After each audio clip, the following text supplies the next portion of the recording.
NAC9 news में आप सभी का स्वागत है। मैं आपके साथ शिवांगी। चलिए नजर डालते हैं देश दुनिया की कुछ बड़ी खबरों पर। उज्ज्वला, LPG और शिक्षा, मोदी सरकार ने खोला खजाना, कैबिनेट के 5 बड़े फैसले। केंद्रीय कैबिनेट की एक अहम बैठक हुई। इसमें सरकार की ओर से 5 बड़े फैसले लिए गए। सरकार ने उज्ज्वला योजना के लिए 12,060 करोड़ के अतिरिक्त बजट के प्रस्ताव को मंजूरी दे दी है। सरकार के इस फैसले से 10 करोड़ 33 लाख लोगों को फायदा मिलेगा। इसके अलावा सरकार ने अफोर्डेबल LPG सिलेंडर के लिए 30,000 करोड़ का अतिरिक्त बजट निर्धारित किया है। केंद्र सरकार ने रक्षाबंधन पर आम जनता के साथ साथ टेक्निकल एजुकेशन संस्थानों को भी बड़ी राहत दी है। मोदी सरकार की कैबिनेट बैठक में लिए गए बाकी फैसलों में टेक्निकल एजुकेशन, असम और त्रिपुरा का विकास, मलक्कनम पुडुचेरी 4 लेन हाईवे के लिए बजट को मंजूरी दे दी गई है। सरकार ने टेक्निकल एजुकेशन संस्थानों के लिए 4,200 करोड़ के बजट को मंजूरी दी है। वहीं असम और त्रिपुरा के विकास के लिए विशेष विकास निधि के रूप में 4,250 करोड़ को मंजूरी दे दी है। वोट चोरी संविधान से धोखा है, राहुल गांधी ने बेंगलुरु में EC बीजेपी पर साधा निशाना। कांग्रेस सांसद और लोकसभा में विपक्ष के नेता राहुल गांधी कर्नाटक दौरे पर हैं। उन्होंने राजधानी बेंगलुरु में वोट अधिकार रैली को संबोधित करते हुए एक बार फिर चुनाव आयोग पर निशाना साधा। राहुल ने वोट चोरी का आरोप लगाते हुए कहा कि देश के हर नागरिक को वोट का अधिकार है और वोट चोरी संविधान से धोखा है। हमें संविधान को बचाना होगा। राहुल गांधी ने कहा कि वोट की चोरी संविधान के साथ धोखा है। साथ ही उन्होंने बीजेपी पर हमला करते हुए कहा, जहां नए वोट आए वहां बीजेपी जीती। राहुल गांधी ने कहा कि ये संविधान एक वोट का अधिकार देता है। पिछले चुनाव में हमारे सामने एक सवाल उठा, लोकसभा का चुनाव हुआ, उसके बाद महाराष्ट्र का चुनाव होता है। लोकसभा में हमारा गठबंधन महाराष्ट्र के चुनाव को जीतता है और फिर 4 महीने बाद बीजेपी विधानसभा का चुनाव जीत जाती है। हमने इसको लेकर पता लगाया तो पता लगा कि विधानसभा में 1 करोड़ नए लोगों ने वोट किया। कांग्रेस नेता ने कहा कि 1 करोड़ नए लोग जिन्होंने लोकसभा में वोट नहीं डाला था, वो जादू से विधानसभा में वोट करने आ गए। जहां भी इन लोगों ने वोट डाला वहां पर बीजेपी ने जीत दर्ज की। L&T को अपने खर्चे पर KLIS की खामियों को दूर करना होगा। आयोग ने 15 महीने में पूरी की जांच। सुप्रीम कोर्ट के पूर्व जस्टिस पिनाकी चंद्र घोष की अगुवाई वाले एक सदस्यीय जांच आयोग ने कालेश्वरम लिफ्ट इरिगेशन स्कीम की जांच के बाद अपनी रिपोर्ट में कहा है कि बुनियादी ढांचे की दिग्गज कंपनी L&T को 7वें ब्लॉक का जीर्णोद्धार कार्य अपने खर्चे पर पूरा करना होगा और सभी खामियों को दूर करना होगा। जांच आयोग मेदीगड्डा, अन्नाराम और सुंडीला बैरांजो के निर्माण में खामियों की शिकायत की। जांच पूरी करने के बाद ये रिपोर्ट सौंपी है। आयोग ने अपनी रिपोर्ट में ये भी कहा कि L&T किसी भी प्रमाण पत्र की हकदार नहीं है और उसे 7वें ब्लॉक का जीर्णोद्धार कार्य अपने खर्चे पर पूरा करना होगा तथा उसे खामियों को भी दूर करना होगा।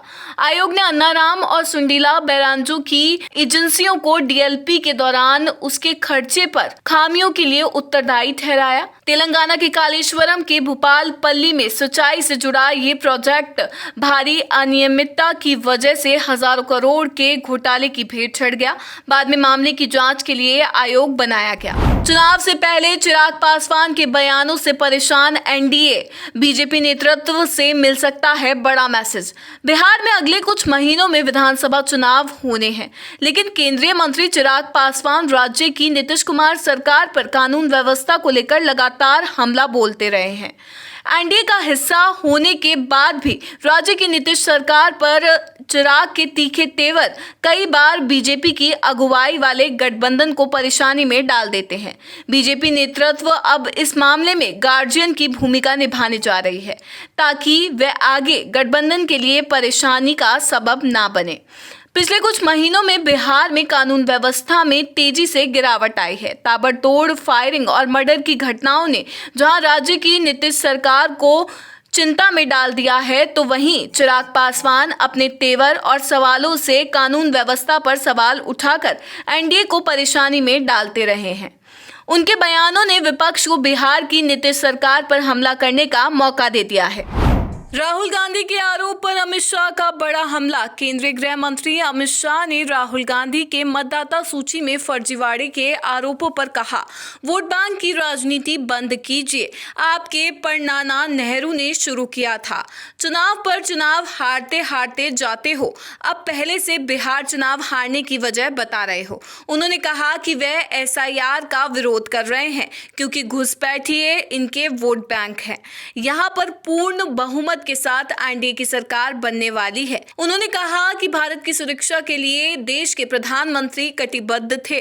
कांग्रेस के जमाने में बम धमाके होते थे और आतंकी पाकिस्तान भाग जाते थे। पहलगाम में हमला करने के बाद ऑपरेशन सिंदूर चलाकर आतंकियों का सफाया किया। शाह ने लालू प्रसाद यादव से भी सवाल किया और कहा, लालू प्रसाद बताएं किसको बचाना चाहते हैं। चुनाव आयोग की सूची पर आपकी पार्टी और कांग्रेस ने ऑब्जेक्शन नहीं किया।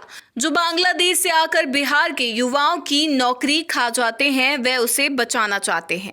जब लालू जी रेल मंत्री थे, बिहार में रेल के विकास के लिए 1132 करोड़ रुपए खर्च करते थे। मोदी जी ने 25-26 में 167 करोड़ रुपए केवल रेल के लिए खर्च किया है। प्रधानमंत्री और रेल मंत्री को बिहार की जनता की ओर से साधुवाद देना चाहता हूं। राजस्थान के 28 जिलों में खुलेंगे नए सरकारी स्कूल। राजस्थान के 28 जिलों में नए सरकारी स्कूल खोले जाएंगे। भजनलाल सरकार ने 44 नए स्कूलों की योजना को मंजूरी दे दी है। इसमें सबसे ज्यादा 4 स्कूल जयपुर में खोले जाएंगे। स्कूल खुलने के साथ ही इसी सत्र से प्रवेश प्रक्रिया भी शुरू हो जाएगी। प्रदेश के शिक्षा तंत्र को मजबूत करने और ग्रामीण सुदूर क्षेत्रों तक प्राथमिक शिक्षा को विस्तार देने की दिशा में ये कदम उठाया गया है। कई बच्चों को पढ़ने के लिए दूर के स्कूलों में जाना पड़ता था और स्कूल ना होने की स्थिति में वह शिक्षा से वंचित रह जाते थे।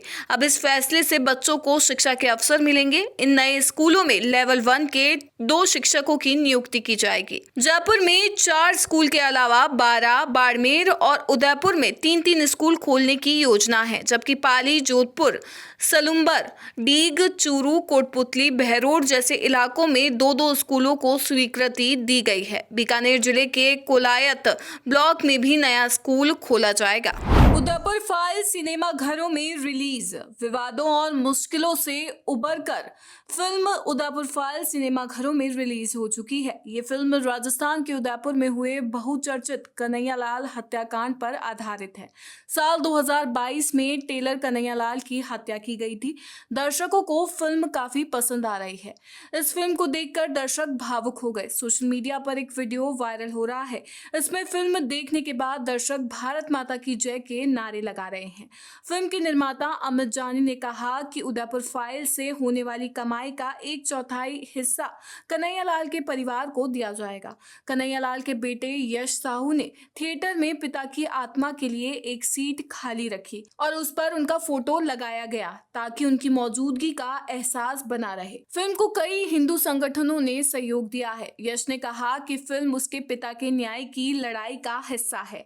पिता की कुर्बानी बेकार नहीं जाएगी और फिल्म के जरिए संदेश दूर दूर तक पहुंचेगा।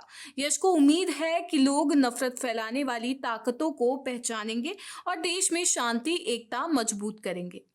NSE9 न्यूज में फिलहाल इतना ही। आगे की खबरों से अपडेट रहने के लिए बने रहिए NSE9 न्यूज के साथ। नमस्कार।